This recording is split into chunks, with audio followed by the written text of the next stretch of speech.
calls to you. Like Hmm.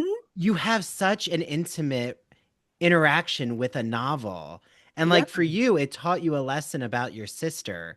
Like this Yeah. is about us finding empathy, about finding lives that we're not going to live. And it's Yeah. such a teaching moment that literature is powerful because knowledge is power. And it's really Yeah. true. Like if Yeah. you keep trying to attack literature, you're attacking us having free thinking in a Yeah. society.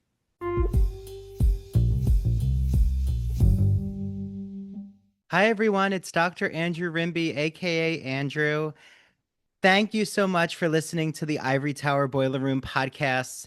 And before you hear today's episode, which I just know you're going to love, can you please do me a favor? And wherever you're listening, if it's Spotify or Apple, please rate and review us. Make sure you're following the podcast.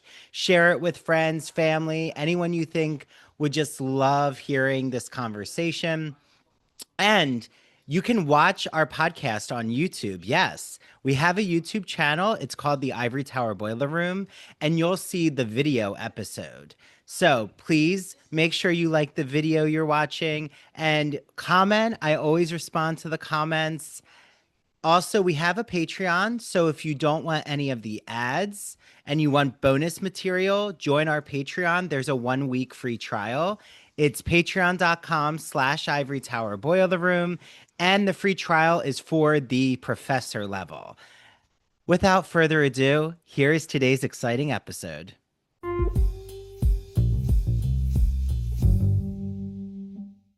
Hi, everyone. Welcome back to the Ivory Tower Boiler Room. It is Dr. Andrew Rimby, joined with my amazing co-host, Dr. Jan Balakian. Hi, Jan. So we are now into our second episode of the Teaching College English and Writing podcast series. I'm really excited because I am joined with a guest who's taught me so much already. She is a professor of English at Seton Hall. She was the chair in English when I was hired. So I have an affinity over our coffee chats. So Dr. Angela Weisl previously taught at Wittenberg University in Springfield, Ohio, and at Columbia University. At Seton Hall, she teaches medieval literature, Chaucer, think Canterbury Tales, everyone out there, an amazing film version that's a little risque. I'm sure Angela has thoughts on it. I have thoughts. Historical, so good. Historical linguistics, women's and gender studies, and early British literature. So, welcome to the podcast, Angela. Thank you so much for having me. So I'm just curious because before we started recording, we were talking a little about you as chair. So we don't have to get into all the ins and outs of being a chair, but I'm kind of curious, do you feel that your pedagogy, you learned aspects of your pedagogy while you were chair that informed how you approach the classroom now? Or do you feel like being a chair was kind of in its own corner? I think it's hard to separate. I mean, certainly a lot of what I did as chair was in its own corner, but it also allowed me to have conversations with colleagues in ways that I hadn't before, particularly with our first year writing colleagues like you. It allowed me to have conversations with students that I hadn't had before. You know, I only primarily talked to my own students or students who were my advisees, and I ran the graduate program for 20 years, so I talked to a lot of graduate students. But to have conversations with students about what they were struggling with, what they were having a hard time with, what they liked and what they didn't like when they came in with problems that they hoped that I could solve, I think affected, if not so much my pedagogy in terms of the kinds of exercises we did in class, although certainly some of that was affected by talking with colleagues a lot who have such cool ideas and who came, you know, with new, fresh ideas. That was certainly affected sort of what went on in the classroom. But thinking about what students can be asked to do, what I can expect from them, where I need to give them more space, where I need to give them a little bit more opportunity to have a hard time, to struggle, and to be understanding of that.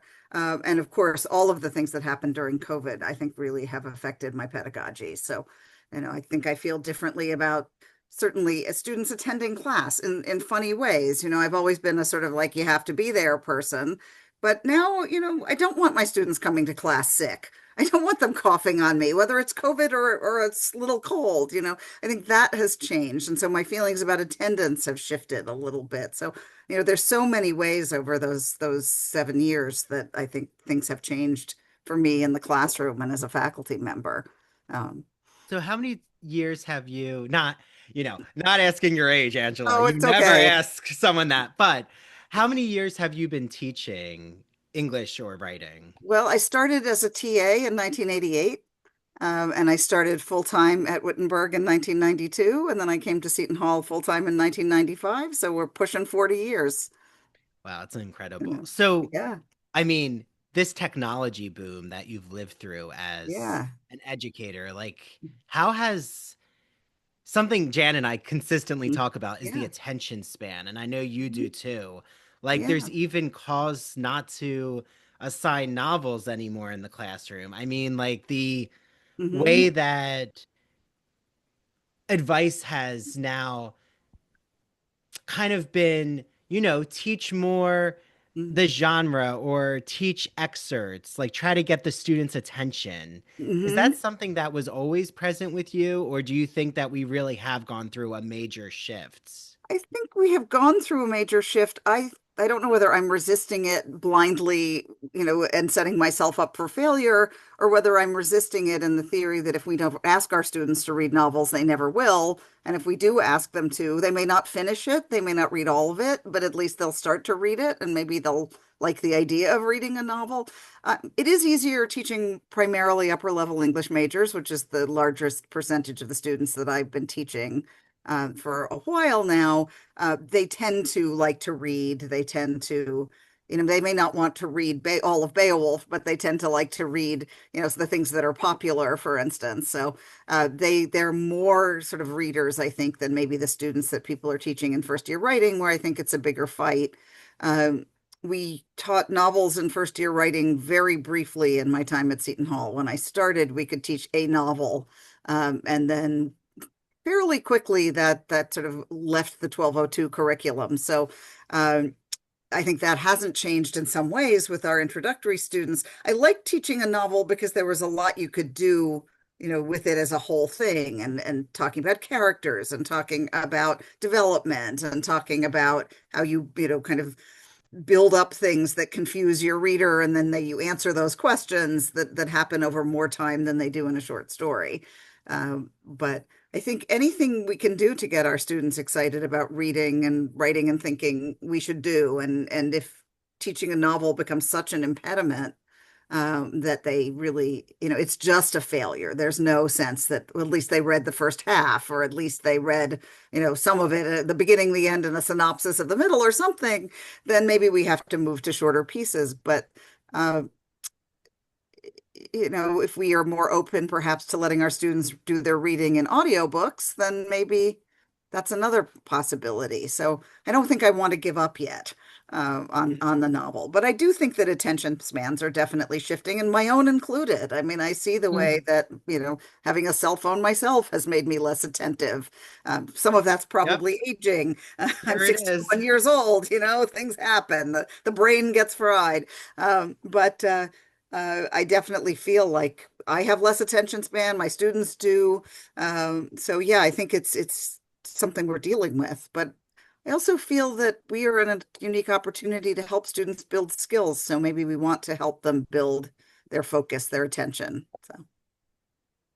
Oh, yeah, I wanted to ask because I was teaching out of my field. I designed a contemporary fiction course, So and fun. yeah, and I wanted to teach sections of novels, and I had a big pushback from some colleagues, and I wanted to know how you felt about, I guess, what happens in any anthology where they give you sections of a Mhm. novel. Do you feel that compromises the student reading of it? I personally like the idea Yeah. because in the end, we only remember selected moments anyway. hmm That's a good point. I mean, I teach a literature of adolescence class, and that's the one place I really do teach novels. But because it's literature of adolescence, it's certainly stuff that my students tend to read because I lean earlier, because I teach early stuff. I mean, I do think that there are ways that excerpts do the trick. Certainly I can't in British Survey teach all of the Canterbury Tales. I teach the general prologue Yeah. and one or two tales, and that works just fine. Or I teach one book of Gulliver's Travels, and I feel like that works just fine. So I think, the thing that's most important is if it works for you and what you're trying to do in the classroom, then that's what you should do. I think that to say there's only one way to do things is missing the point, and that we go into our class with a variety of goals, a variety of teaching goals, and some of them are about what we want our students to have read. And I think we were chatting before the beginning about teaching how much canon do we want to do, how much sort of response to the canon do we want to do. So those are Yeah. certain kinds of choices, but then there are also other kinds of choices, like what do we want our students to have thought about? And maybe we can do that better with full novels, or maybe we can do that with better with excerpts. So I think as long as we know what we're doing and why we're doing it and what our goals are and how the texts we choose help us to meet them, there shouldn't really be too many boundaries around that. Mm. I mean, when we were again talking about how much do we teach in Brit Survey, I feel like I can get some ideas across about what some kinds of poetical movements are doing with three poems, and our students will read three Yeah. poems, or we can read them with them in class. If I assign 10 and talk about three, am I wasting their time? Or am I setting them up for failure because they've read three others than the ones I happen to want to talk about? So I think that these ideas about, what has to be on our syllabus really could use some rethinking. You know, Yeah, I you know, feel what do, like this what do is we want? What do we want our so students to get out of the class? How do we get there? well, and I love that you're saying, Angela, that it's really like you as the educator, the professor, following what you're motivated by. This is kind of like connecting a through line to what we had in our first Okay. episode, which was like letting your passion enrich the classroom, like leading by Yeah. your passion instead of just, oh, I have to teach this, even though Yeah. like I'm just going to do a checkbox method. And that Hmm. doesn't seem to really motivate the students. I don't think about did my chairship allow me to think about my pedagogy. I mean, talking to and observing and going to observe, writing first year writing orientations, really hearing the wide range of things that my first year writing colleagues are doing, all with ultimately the same goal, which is that our students will have done a certain amount of writing, that they will have done a certain amount of critical thinking. There are so many ways to do that, and each one motivated by what was authentic to that person led to really good teaching, or it seemed to, as far as I could tell. Every class I observed has been really interesting and very different. So I Yeah. think that really, as long as we know what the goals are, we can figure out how to meet them in a way that's authentic to us as a teacher. Yeah. Well, and I know Amina as an undergrad, student, she had a question for you, Angela. Oh, So excellent. I'm excited to That's going to be the hardest hear. question to answer, I bet.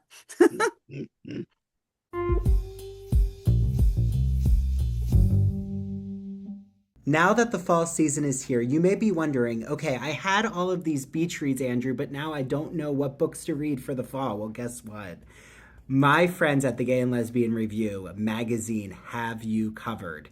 Their new September and October issue, called Forgotten Histories, features wonderful book recommendations, TV shows, and films that help excavate LGBTQ history. So, whether you're interested in learning more about the connection between shopping and the gay community, which, I have a Home Goods and Marshalls addiction, as my fiance knows.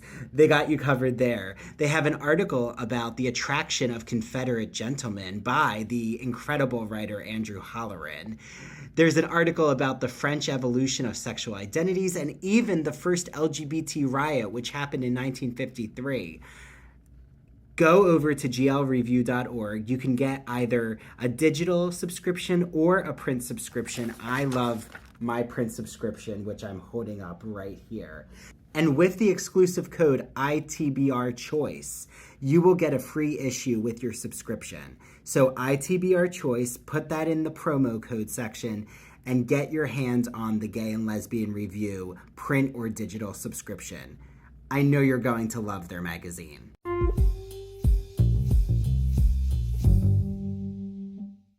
As I was forming my question, you were answering it, which led to a different question. So then I guess that means you're doing an excellent job. I guess I was wondering, you were saying about, we can learn the same amount from those three poems as we can from the novel. Because my initial question was, I wish more professors would push us to read the novel, like Mhm. push the boundary. Why should we get off easy by, reading a little bit? Like Mhm. I wish that more professors would set the expectation from the first day of class, we're going to read. Mhm. Because when I was like in high school, my parents were always telling me, when you get to high school, it's a book, when you get to college, it's a book a week, and or something like that. And then when I got to college, it wasn't a book a week. Yeah. First, my question was, why aren't students pushing about, why aren't we being pushed, with novels? But then I guess my question formed to why aren't we being pushed just to read more weighty texts, Mhm. like text that will, if even if the page count doesn't have to be 1,000 pages, it just feels like we're being delivered these shallow, lukewarm texts all of a sudden because professors are maybe afraid that we as students are, automatically going to turn to AI or automatically going to turn to Mhm. ChatGPT, so they don't give us the chance Mhm. to, read more difficult text. Mhm. Even like as an example, last semester we read The Wasteland, T.S. Yeah. Eliot, and Love that poem. my professor loved it. I loved it, but my professor was really adamant about if there's a reference, because it's very reference heavy. If there's Yeah. a reference that's being made to something you don't understand, just like she wasn't saying look it up or anything like that. She was like, I'll explain it when you get to class. I'll give you the answer, or you can ask ChatGPT and it'll sum up the reference in relation to the text instead of making us question or making us guess or telling us just find the reference and look it up and try to make the connection on your own. And so I feel like, do you feel like not having the expectation set from the beginning that we're going to read, or that it's very, reading intensive, does that kind of shift how, how we're learning? I think it can. Again, because I mostly teach upper level English, I go in with the expectation that my students are going to do the reading and that they want to read hard things, and sometimes I get pushback. The one, comment I often get in evaluations is there was too much reading. But I also, don't ever shy away from teaching things that are very hard. And as a medievalist, what hard means is complicated because often something will seem simple on the surface, but then, nobody understands how things operated in 1400. So we have to kind of go back to that. But also some of the things that I've been teaching recently, I've been committed to teaching a much more global sense of the Middle Ages. So we're reading things from, Ethiopia or Japan or China. And some of them, again, we have to always step back and sort of think about what about the context do we not understand? And some of those things I hope students will look up, and some of them might not be easy for them to do that. So I do want to set fairly high expectations from the start. I mean, again, if you don't set them, no one will meet them. And if so I don't see the point, right? If you set high expectations and students don't meet them across the board, with the entire class, maybe you needed to rethink some of what you were doing. But if some students don't meet them, they're all have not met. There are lots of expectations I've set for myself that I haven't met.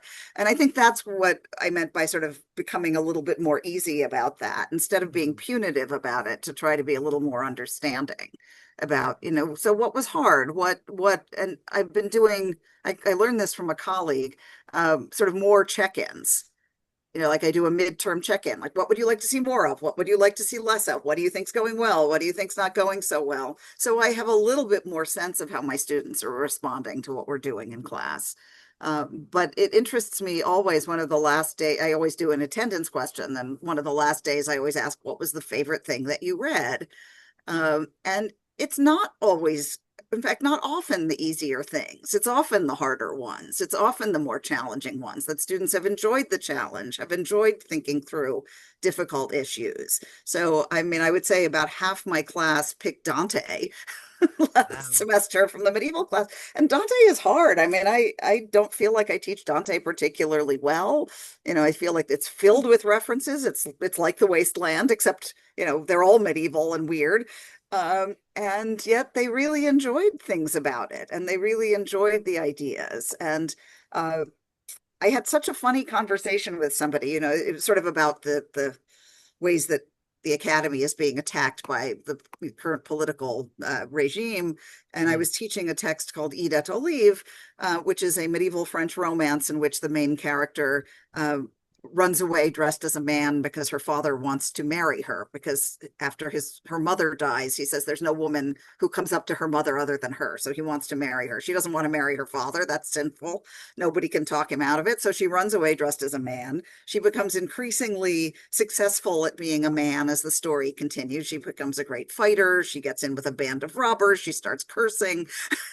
And she shows up Very in the court of Disney's the, Mulan, I know, Angela. very, very much, except she ends up in the court of the Roman emperor, where it's interesting because she shows up and he notices how big and brawny she is, which is fascinating because at the beginning she's described as like typical medieval princess. She's very successful. She saves his life. His daughter falls in love with her, and he arranges the marriage between them. And so there are two women married to each other, and she finally confesses. And the daughter is like, okay, as long as you hold and kiss me at night, that's fine. It's not a problem. Um, and but then they're overheard and exposed, and they're going to be killed. And then this angel comes down and says to the king, don't make Ede take a bath. Ede has everything that a man needs. Hmm. That a man needs to succeed. And we are led to assume that Ede has now been turned into a man because then they have a baby named Croissant, which is like, how do you not like croissant, right? So this is a complicated text. It's really raises a lot of very contemporary issues. And somebody said to me, "Are you scared teaching this?" And I was like, "No, I'm scared teaching Dante because I teach it so damn badly, but I teach this text really well. Why would I be scared, right? If people need to know that this is a long history, right? So that's and many of my students whose favorite text wasn't Dante said that it was this, Hmm. because we had such interesting conversations around it. Like, what does the text think that is happening here? And what does it imagine Ede is, and how does it reconcile, or how does it deal with the fact that it doesn't know? It often has trouble with Ede's pronouns. Uses he, it uses she, it uses he, it uses she, uses the masculine form of the name, uses the feminine form of the name in French.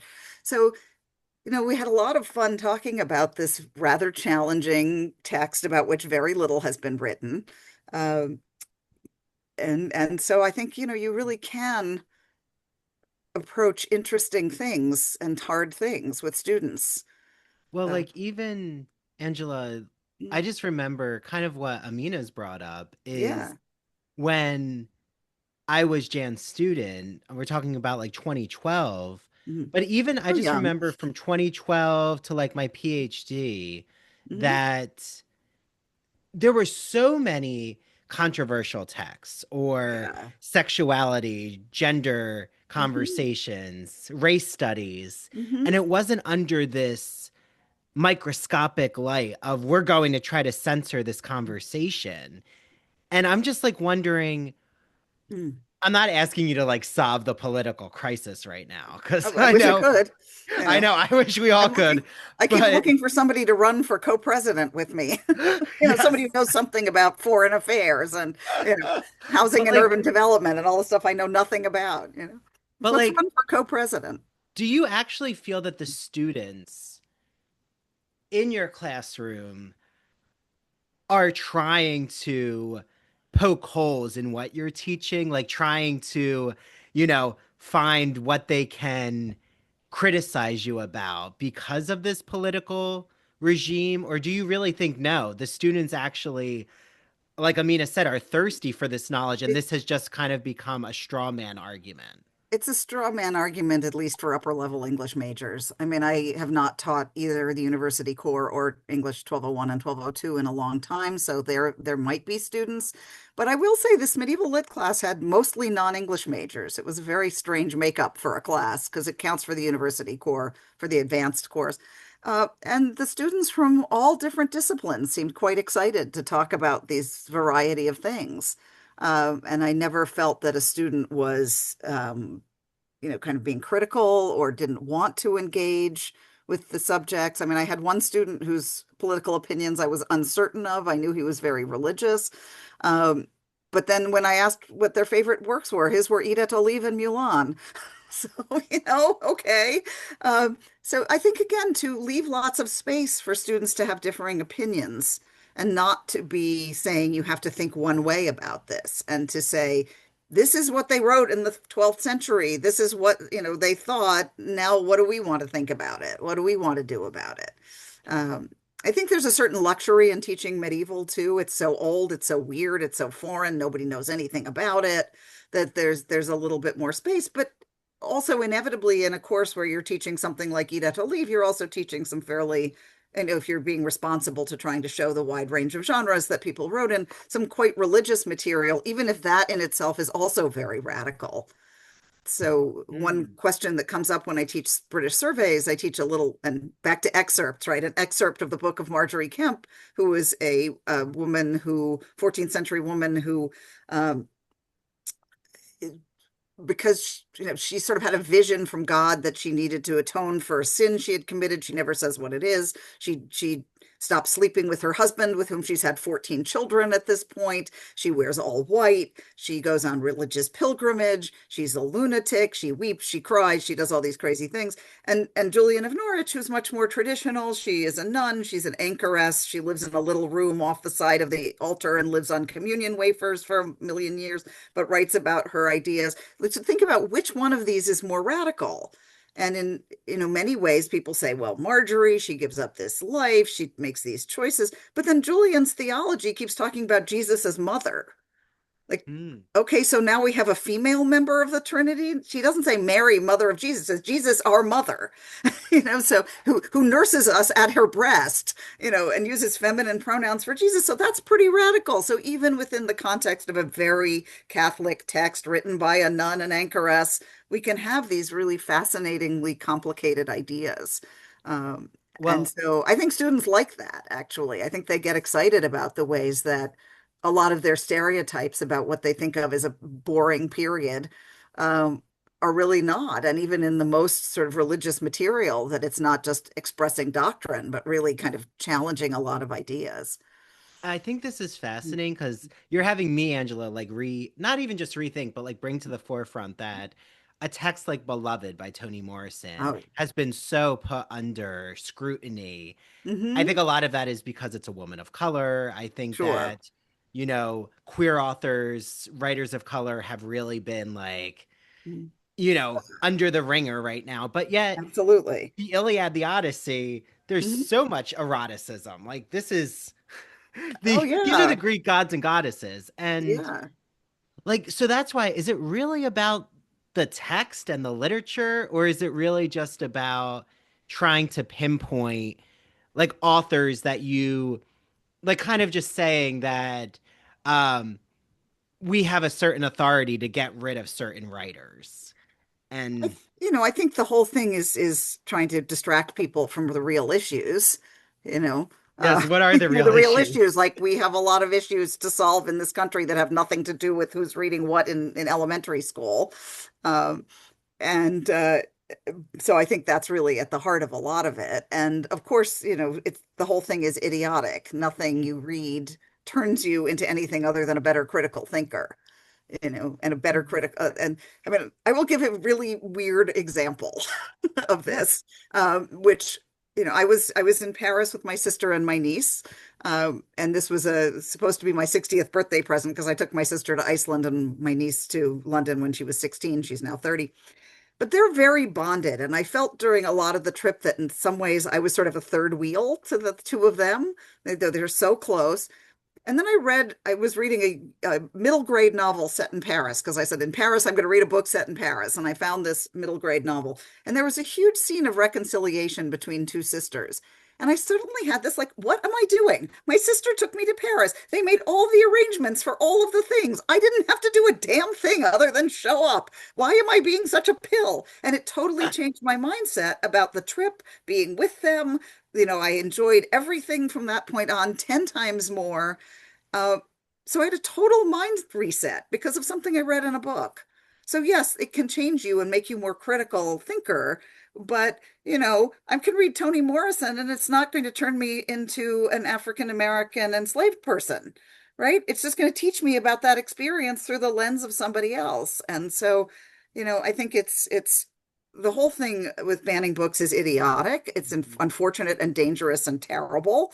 Um, and so wrong and so bad and so unfair to the kids who don't get to read this wide range of books about things that they might be interested to know about.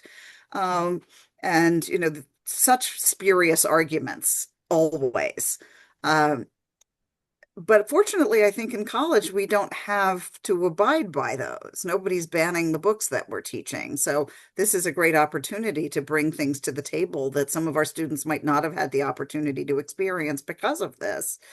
So we have the opportunity to maybe rectify some of what's going on and to say, you know, read this book. You don't have to like it. I didn't write it, right? You don't have to like Toni Morrison. Just read it and see what you get out of it. And maybe you don't like it, but maybe you'll think about why you didn't like it.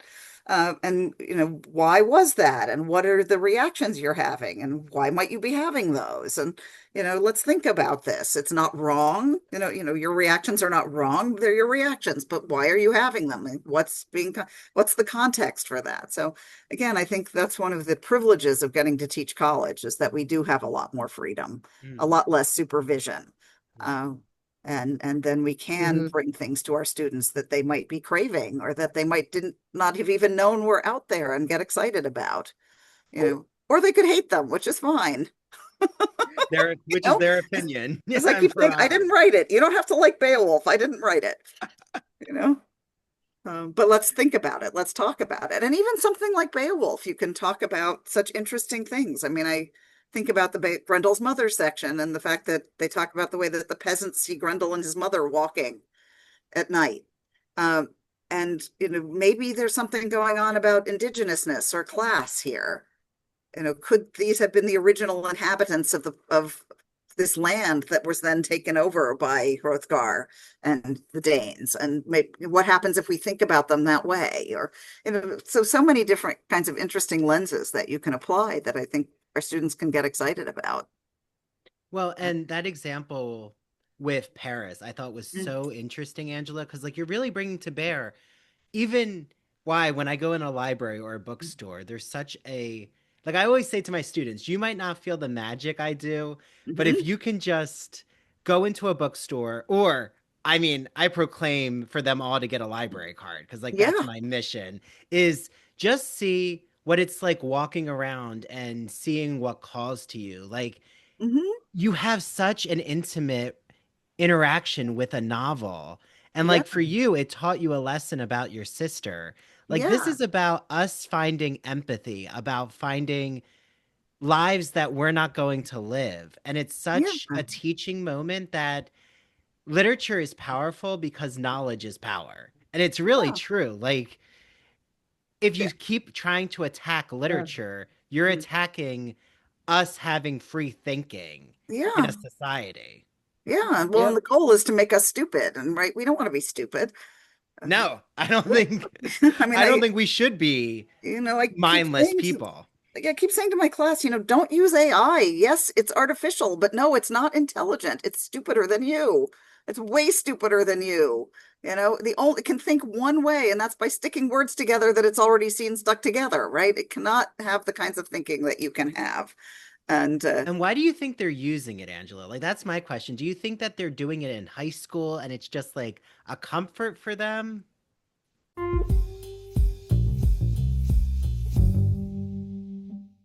Now that the college semester has begun, You know that there are so many books that I can't wait to recommend to you all. Well, my favorite independent publisher, Broadview Press, has some incredible books that have just come out. One of them I'm actually using in my writing course. It's called Writing on Fire, a fierce yet friendly guide to writing humanities essays in college by Rachel Tukolsky. It is such an accessible and interesting book that includes writing exercises for your students. I highly recommend it. Another book that you should get your hands on, especially if you are a writing or English professor, is Academic Writing Now by David Starkey. It includes wonderful, popular essays, nonfiction essays that you can use in your classroom, and they cover a wide range of genres. I cannot wait to use them in my courses. And another book just in time for the Halloween season is Vampire Literature and Anthology, co-edited by Robin Warner and Elizabeth Lewis. I had both of them on the podcast, so listen to that episode because you're going to love all of the vampire literature we talk about.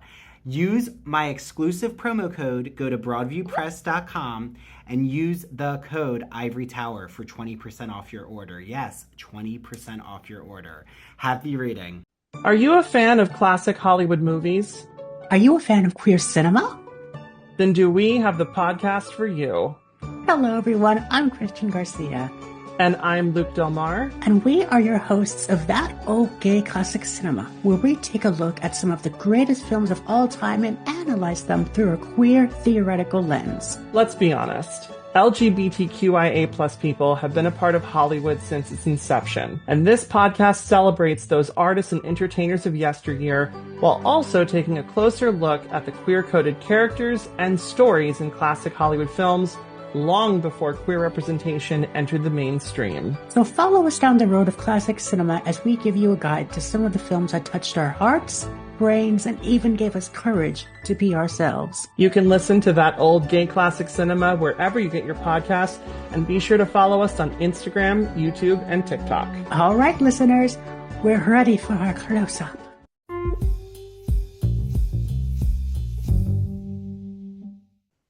I think there's some of that. I think it's goes back to that sort of short attention span, that the work it takes to sit down and write a paper, may be very challenging to their attention spans, and they don't think they're interested, and they don't think they care, and maybe they don't know better, and then they fall into the habit of just doing ChatGPT, and then they never find out until you or I or Jan slap them upside the head for it and say, zero, this paper was written by ChatGPT, not by you.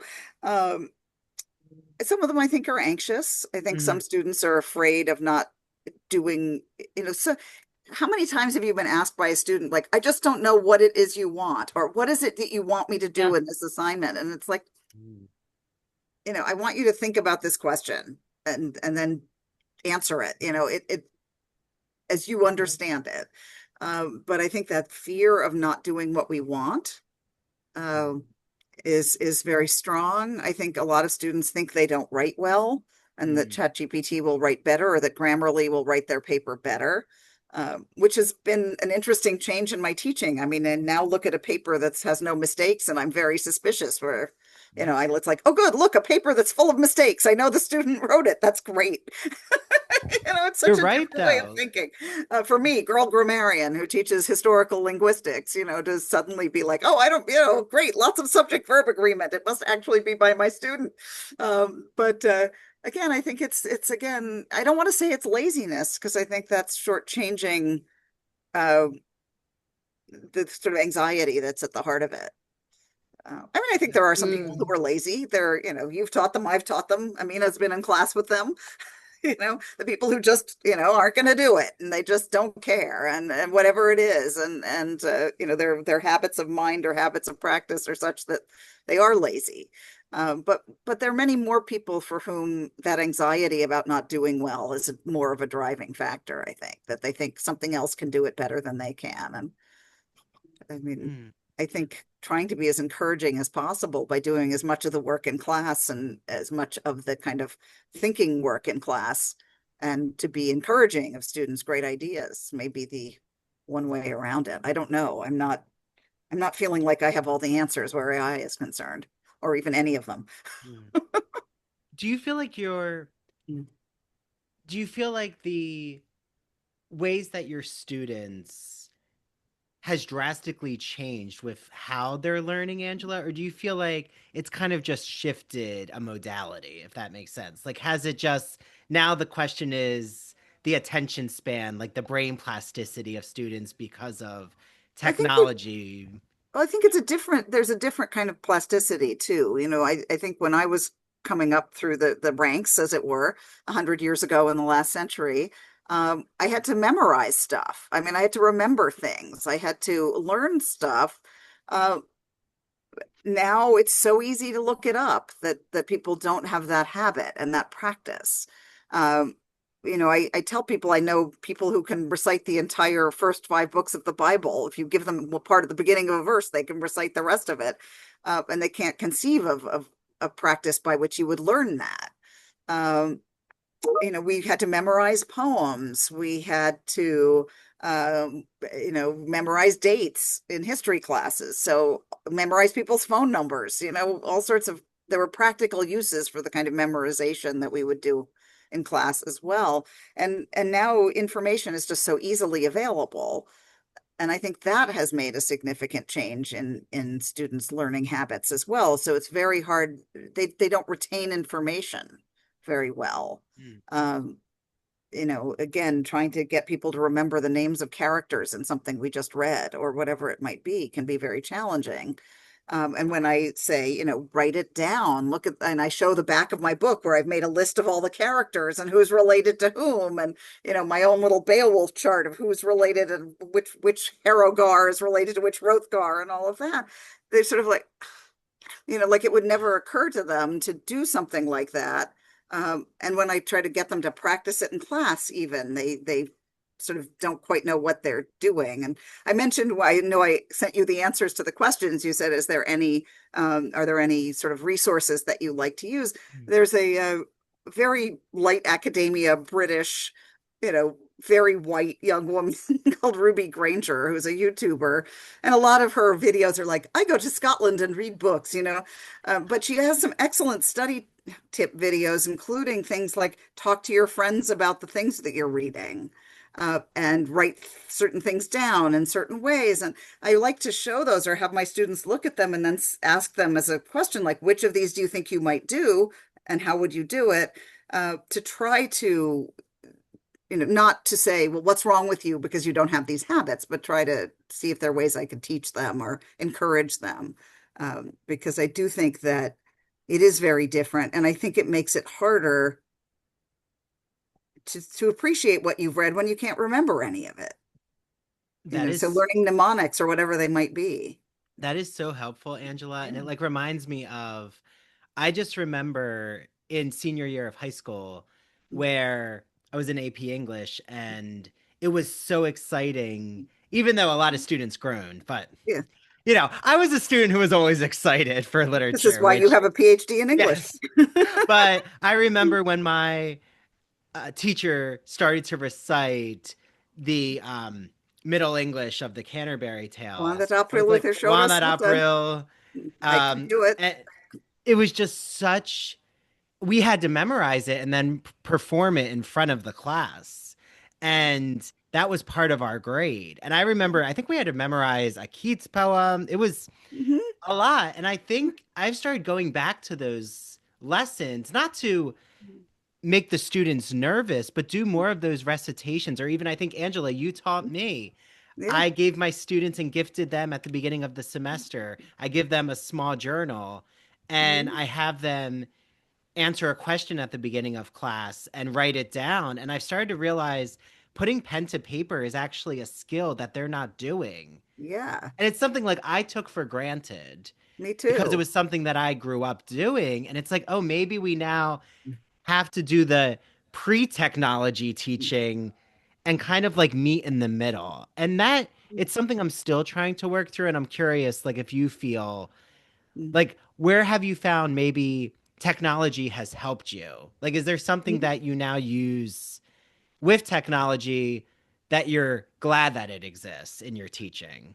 I mean, I am a big fan of the film clip, the YouTube video, all of those things. I found so many resources that are helpful. Like I teach history of the English language. This is my historical linguistics.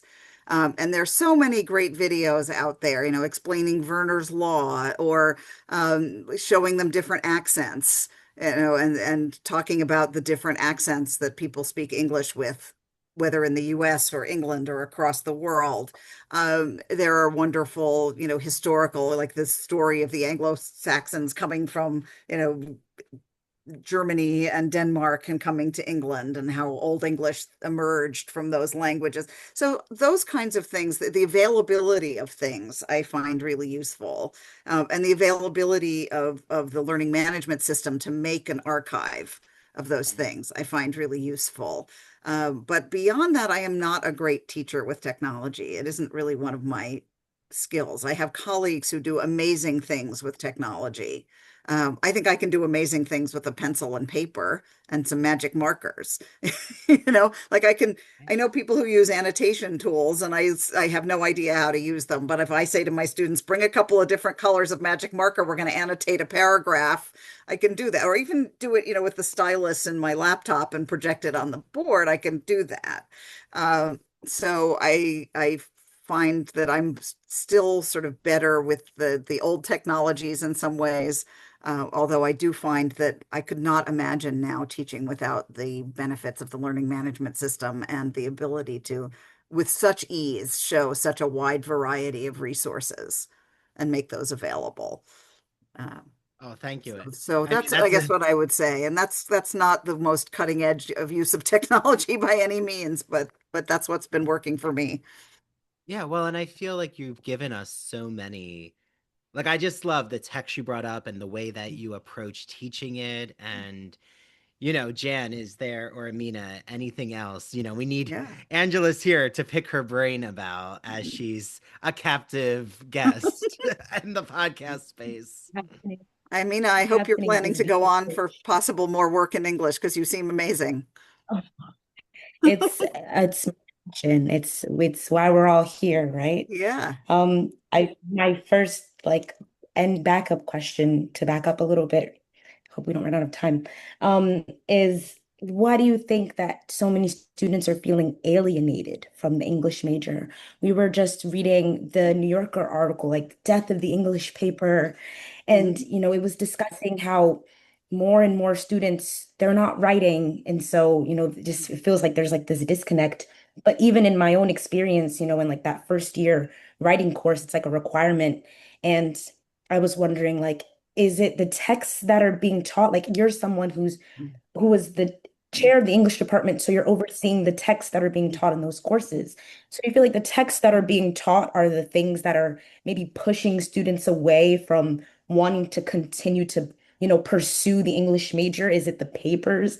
Like, why is it that when we are in these spaces, it feels like, everybody's just, they've got their laptop open, they're kind of listening to the text, but they're not really engaging. Is it an engagement issue, or is it a text issue, or is it just like the fact that, maybe the professors are not forcing us to take charge? I don't know. I'd like to Andrew's point earlier about like being a senior in high school. When I was in high school, every day we did a Socratic seminar, like, and a different student would facilitate the discussion. So we had to come prepared with the text annotated with the different colors and show that we had done it on paper and come up with our own questions. And even if they were crappy questions, Mhm. at least someone was still asking things and we were kind Yeah. of forced.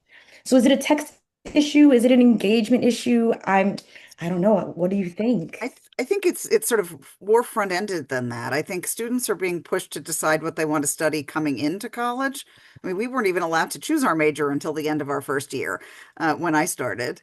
And I think they come in thinking that they're going to college for some practical reason, that they should major in something that has a job at the end of it, not realizing that English has lots of jobs at the end of it. And, whenever I go to an open house and I'm talking to students, and again, tends to be self-selected because it tends to be students who are planning to major in literature, creative writing. I say to them, every one of our graduates gets a good job. and here are the things that they do. Here are the things they go on to do. These are amazing things. The culture industry employs huge numbers of people, right? We've got this huge culture industry. English majors are very much valuable in that. We've got students working in taxation. We've got students running banks. We've got students who are IT managers, right? It doesn't have to be, they're not all being novelists. There's this idea that an English major isn't practical. So I think students who would otherwise really like to be English majors or really enjoy English think that they should major in something very concrete, not realizing that, in fact, people who major in those very concrete things often, kind of stagnate pretty quickly. And if you major in something very concrete and it turns out you hate it, what else do you have? But if you're an English major and you decide you want to go into something else, you didn't like being a lawyer, so maybe you would like to go into publishing. You have all the skills for that. So I think the English major has gotten a very bad rap. It's because it was sort of a joke, right? What are you going to do with that? Open an English store kind of thing. The same with philosophy and religion and history and all of the humanities. So I think that's really it. And one of the ways that we gain majors fairly often is students who, decide they're going to major in computer science or diplomacy or whatever. And then they take, core English 2 with Andrew or somebody equally wonderful, and they think, wait, I hate my computer science classes and I love this English class. I'm going to major in English. And I can't tell you how many times as department chair, I had to talk their parents off a ledge saying, your kid's going to get a job. They are not going to live in your basement for the rest of their lives and follow a Grateful Dead tribute band. They are going to have a fine, good, decently paying job that will make them happy and allow them to have a life. And they don't have to go to law school to do it. They can, but they don't have to. So, Yeah. It was really, I think there's this attitude that it's just not a good thing to major in, which, as an English major, that's totally not true. You're developing really important skills, every day. And, a person who majors in finance can't do anything other than finance. And they Yeah. kind of have to start all over again. Whereas an English major can go do finance, right? I know plenty of English majors who've gone off and gotten MBAs, and tend to do something a little fancier than being the bottom of the line in a finance department somewhere. So I think it's just gotten a really bad rap. So we have to, change that reputation. But when you've got, political regimes out there trying to discredit everything we do, it gets harder. Yeah, So, there's so I think, many transferable skills, like you're saying, yeah, Angela. And it's like, even if they followed the Grateful Dead tribute band, yeah, hopefully they can become their social media coordinator or the exactly. marketing Yeah, expert, yeah. right? It's yeah. it's And amazing I'm to just going to see. say, it's no accident that Joe Biden was an English minor. Anthony Fauci was an English major. Look, he was, Yes. they did not go on to be English anything. They went on to do wonderful things that, but tells you something, right? Yeah, and I think the media space right now too, Hmm. even if it's the podcast space or, they really want that critical reasoning. They want those who Yeah, can synthesize a lot of research and narrative, right? Narrative yeah, studies is what English is all about. And yeah. narrative there's a book that I just always recommend called Why Read Now by Elaine Castillo. And I'm writing it down. yes, it's incredible. And she talks about that reading is not the printed text only. Reading is your conversation on the phone. It's Mhm. engaging with TikTok. It's what happens, with someone you disagree with. And like, can we just shift the frame Mhm. about reading is all around us? And Yeah, reading is that's fundamental. reading is fundamental and it's part of every profession, you Yeah, know? yeah. So is writing, Yes, so is thinking. And, exactly. that's 90% of Exactly. what you do as an English major. Yes. And So, the other 10% is complaining about your professors. So, yeah. you know. Well, hopefully, I don't think ever you, Angela. Oh, of So, course they do. Of course they do. You know. well, I mean, if your only complaint on your evaluation is that you assign too much reading, you're good. Uh, Yeah. I always just think of the first day when we were teaching when we went out for COVID. And I turned on my screen and my students turned on their screen, and I was in a different apartment, but they looked behind me and were like, "Oh my God, no wonder you always say you're going to be just crushed to death by your books, Weisel." I have so many books, and so that's what I think my students think of me, that I'm sort of a lunatic, but that's okay. It's always good to have them wondering what you might or might not do. Think you're a little crazy.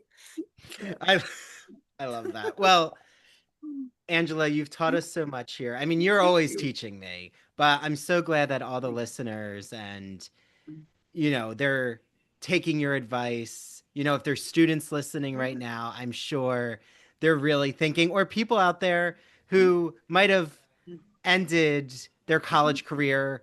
You've Mhm. probably encouraged them to read some medieval texts, or at I hope least, so. get their hands on, whether it's books or just really shifting this dynamic of what it means to study literature, which I think studying literature doesn't just happen in college. It happens, you know, Yeah, anywhere in your current yeah. career journey. So, Angela, is there anything, you recommend for us, those listening, Mhm. where can they find you, whether it be, your website, social media, anything you want to share with us? I'm very, very easy to find. I think I'm the only Angela Weisel. There is an Andrea Weisel. She's probably a long lost cousin. She's also a medievalist in England. But yeah, I'm very easy to find. I'm not much of a social media presence, but I have written some books about the Middle Ages and about medievalism, which is contemporary responses to the Middle Ages, which is something I really love and am fascinated by. Why do we keep telling medieval stories now? What about them is so compelling to us? What about this dark past is so interesting to us? Um, and so I hope people get medieval in some way or another, and really think about why we maybe love that period so much. Why is it such a standard function of culture right now? Yeah, And not The always. Inferno has never been so resonant as it is in the last decade. This is true. Yeah. This is very true. So, think Yes. medieval, but read books. The thing I would say to people is just go find something that interests you and read it. It's just such a good habit of mind. It's so good for you. It's good for keeping your brain young. It's better than doing crossword puzzles. Just do it. Um, Yes. yeah. On And that, don't tell your children not to be English majors. yes, that Yes. too. Thank you, Yes. Angela. Yes. Tell This them is, that they should be English majors. yes, this has Yeah. been so wonderful. And I thank you for your Thanks. time Thank you coming so on the much. show Thank and you. Thank you continuing for to teach being willing us. to have me. Yes, yes. Thank you. Yeah. Well, bye to you, Wonderful. Angela, and bye It- to all the listeners yes. out there. Thank you. Thank you.